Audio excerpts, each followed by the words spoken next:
মা আমি বলছি কি, আজ তো এত বড় একটা শুভ দিন, কত আনন্দের দিন।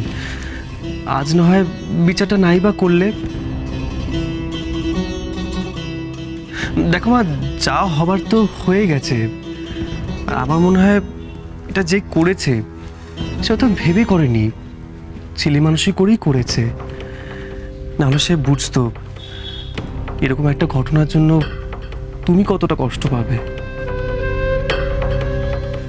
দেখলে, হ্যাঁ, এই ছেলের উপরে তুমি রাগ করো? আমাদের বড় ছেলে না একেবারে মাটির মানুষ, বুঝলে? হ্যাঁ,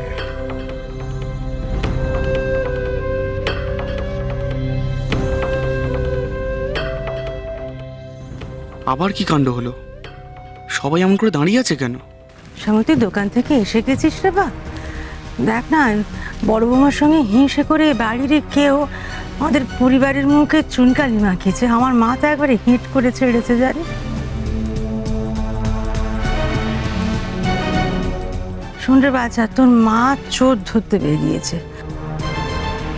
তুই যদি পারিস তাকে সাহায্য করবি। এত বড় অন্যায় তো আর এমনি এমনি ছেড়ে দেওয়া যায় না রে বাপ। যা ভেবেছি তাই। কাকুলি আবার এটা কোনো গেরো বাঁধিয়েছি। এই মেয়ে মানুষটাকে নিয়ে আমি আর পারছি না। তবু যে একটা না একটা বোধবুদ্ধি মাথায় না খেলালে যেন ওর ভাত হজম হয় না। মা খুব ক্ষেপে আছে। এখন সবার সামনে চত্থাপ্পড় মারার নাটক না করলে না, আমিও মার হাত থেকে বাঁচবো না। না রে শ্যামল, আজ সন্ধ্যে থেকে বাড়িতে অনেক নাটক হয়েছে তো। তোর বড়দা চাইছে না বাড়িতে নতুন করে আর কোনো নাটক হোক। কিন্তু আমি তো তোর বড়দার মতো করে ভাবি না রে। আমি এর বিচার করে তবে ছাড়বো। মা, মা আমার কথাটা শোনো মা। দেখো, তুমিও তো সারাদিন অনেক পরিশ্রম করেছো। তুমি এসব ভেবে তুমি নিজের শরীরটা খারাপ করো না মা। আমার কথাটা শোনো, সব সব ঠিক হয়ে যাবে। সে কি রে বাপ আমার, তোর বউয়ের সাথে সাথে তুই এখন বাড়ির সবাইকে বাঁচাতে চাইছিস? তুই চোখের সামনে দেখলি না একটা কত বড় অনর্থ ঘটে গেল বাড়িতে? ফুল বৌদের সামনে তোর মা তোর বউয়ের নাক কাটা গেল। এত বড় অপরাধ করেও যদি সে অপরাধী পার পেয়ে যায়, তবে তো সে আবার অপরাধ করবে রে বাপ।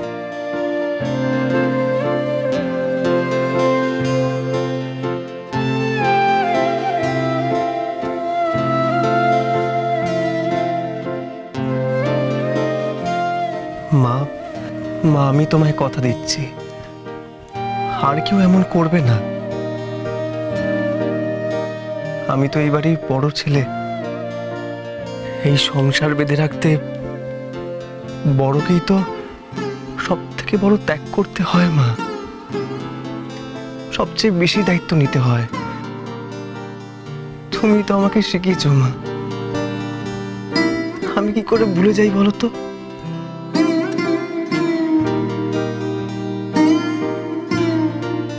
এই জন্যেই তুই আমার চোখের মনি।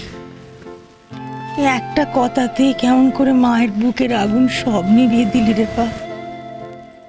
এমন তো আর কেউ পারে না রে। ভাগ্যিস বদ্দা নিভিয়েছে, নাহলে আমার যে কি হাল হতো কে জানে। তুই যখন ছোট ছিলিস, আমি তোর উপর রাগ করলে তুই দু চোখ জলে ভরে আমার কাছে এসে বলতিস, আমায় ক্ষমা করে দাও মা। ক্ষমা করে দেবে না? ক্ষমা করে দেবে না আমায়? রুমি আমার সব রাগ গলে জল হয়ে যেত। তেমনই আছিস রে বাপ, একটুও পাল্টাসনি। আর সেই নিশিত কিন্তু মা, বড় বৌদি যখন জানতো যে ভালো নাড়ু কোথায় আছে, তখন তো সেগুলোই ফুলজেরিদের দেওয়া উচিত ছিল। অন্যের ওপর নির্ভর করে বসে থেকে এখন অন্যের ঘাড়ে দোষ চাপিয়ে দেওয়াটা কি ঠিক কাজ হচ্ছে বলো? কি নাড়ু কোথায় নাড়ু সবে তো বড় বৌদি জানতো, তাই না? আবার কথা? এই তুই চুপ করতে কি? মা, এই দোষটা আমি মাথা পেতে নিচ্ছি। আমার আরো দায়িত্ব নেওয়া উচিত ছিল। আপনি যা শাস্তি দেবেন আমি মাথা পেতে নেব। বিনয়ের অবতার একেবারে। যে দোষ তুমি করনি বড় বৌমা, তার সাজা তো তুমি পেয়ে গেলে গো। কিন্তু রাগের মাথায় কম অকথা কুকথা তোমার শোনায়নি। ওই নিজের কর্তব্যখানা করো দেখি। ভালো নাড়ুগুলো কাল সকালের মধ্যে পাড়ার সবকটা বাড়িতে দিয়ে শুকে যাও। সব বাড়ি বউ এসে যারা বলে গেল না, ভবানীর বউ বাড়ির যোগ্যী বউ হয়ে উঠতে পারেনি, ভবানী তাকে কাজ শেখাতে পারেনি, সব নাড়ু দিয়ে এসে প্রমাণ করে দাও দেখি তোমার দ্বারা সব সম্ভব, তুমি সব পারো। ভবানীর ছেলের বউ ফেল না নয়। হ্যাঁ, একদম হক কথা বলেছো। হ্যাঁ, বলছিলাম কি বড় বৌমা, আমার জন্য ওই খান কত রেখে দিও তো। নিশ্চয়ই বাবা, আমি এক্ষুনি কাজ শুরু করে দিচ্ছি। হ্যাঁ গো, ভাবছিলাম যে বড় বৌমা একা রাতে পাড়ার সব কটা বাড়িতে কি করে নাড়ু পৌঁছে দেবে বলো দেখি। ওমা, বড় বৌদি একা কেন? এই সুন্দরী রয়েছে কি করতে?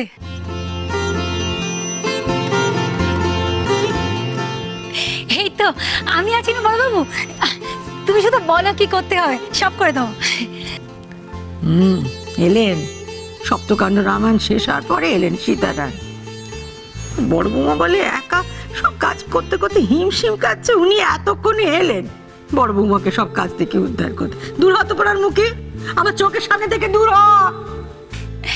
রাগ করছো কেন বড় মা? আমি তো জানি আমার বড় বৌদি সব কিছু সামলে রাখবে।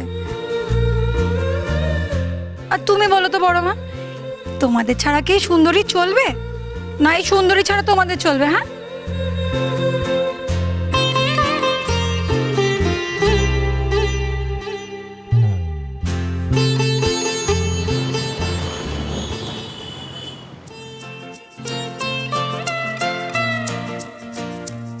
হলো সুন্দরী, তাড়াতাড়ি হাত চালাও। হ্যাঁ গো, ওই তো হয়ে এসছে। বলছি ও বড় বৌদি, রাত তো অনেকটা হলো, তুমি আর কতগুলো বাড়ি যাবে গো? যে কটা প্যাকেট আছে সে কটা অন্তত দিয়ে আসি, তাহলে কাল সকালের মধ্যে কাজ শেষ হবে না। তুমি তাড়াতাড়ি হাত চালাও, দরকার হলে না হয় আরেকবার যাবো। কি হচ্ছে কাকুলে? দেখো না, কিরে সুন্দরী, হ্যাঁ গ্রামের বাড়ি কি কান দুটো কি রেখে চলে এসেছিস? কখন থেকে ডেকে যাচ্ছি শুনতেই পাচ্ছিস না? হ্যাঁ দেখ, আমাকে ওপর থেকে নিচে নামতে হলো। শুনতে পেলে কি আর সাড়া দিতাম না বলো? আসলে এই হাতে হাতে এই কাজগুলো করছিলাম তো। দাঁড়াও, এই কাজটা শেষ করে দিই, না হলে এদিকে আবার খুব বড় বৌদি দেরি হয়ে যাবে গো। দেরি হয়ে যাবে? আর এদিকে যে আমি ছেলেকে নিয়ে নাজেহাল হয়ে যাচ্ছি সেই বেলা, আর তুই এখানে বসে বসে নাড়ু প্যাকেট করছিস। আমি ছেলেটাকে দেখবো না, তোর মেজদার বিছানা করবো বলতো? না না, তোমাকে দাঁড়াতে হবে না, তুমি যাও না। আমার তো এই একটুখানি বাকি আছে, আমি এটা করে নিই, না হলে না বড় মা আবার খুব রাগ করবে বড় বৌদির ওপর। সুন্দরী, তুমি কাকুলির সঙ্গে যাও। অতটুকু বাচ্চা নিয়ে দুদিক সামলানো ওর পক্ষে মুশকিল, আমি এদিকটা সামলে নেব। শুনতে পেলি না বদ্দি কি বললো? ওঠ। বড় বৌদি, ভালো করে দেখে বলো, এতগুলো কিন্তু বাকি একা হাতে সামলাতে পারবে তো?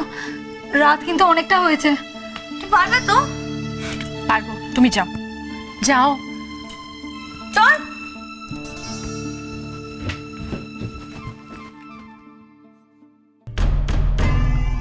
যাও, এবার একা একা যত ইচ্ছা কাজ করো, দেখি কেমন মায়ের চোখের মনি হতে পারো। আজ আমি তোমার জন্য মায়ের হাতে কেশ খেতে যাচ্ছিলাম, এটা তার প্রতিশোধ।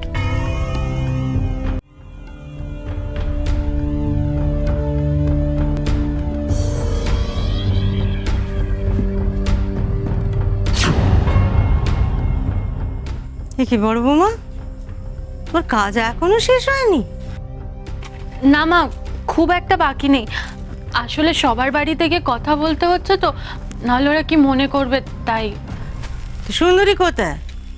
সে যে খুব বড় মুখ করে বললো বড় বৌদির হাতে হাতে সাহায্য করছে, তো সাহায্য করে সব মাথায় উঠলো নাকি? মাও আমার হাতে হাতেই কাজ করে দিচ্ছিল, কাকুলি ওকে ডেকে নিয়ে গেল।